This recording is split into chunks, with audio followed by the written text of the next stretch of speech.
नमस्कार दोस्तों। कल हमारे भारतीय कृषि मंत्री श्री शिवराज सिंह जी चौहान ने पंजाब के गांव रणसिंह कला में, जो कि मोगा डिस्ट्रिक्ट में पड़ता है, उसमें विजिट किया।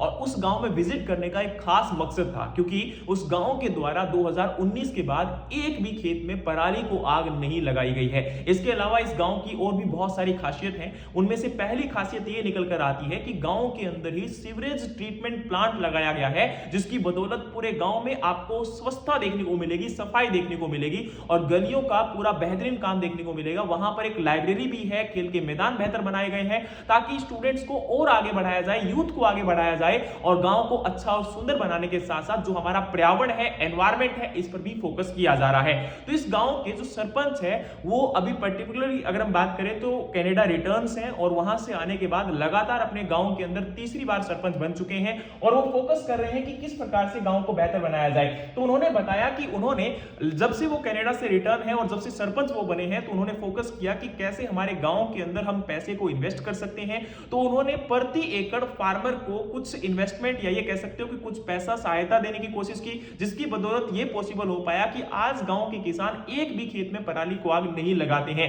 और जिसकी बदौलत ना कि उनकी फसल का उत्पादन कम हुआ अगली फसलों का, बल्कि वो बढ़ना स्टार्ट हो चुका है, क्योंकि उसका कारण था मिट्टी की उर्वरक क्षमता का बढ़ना।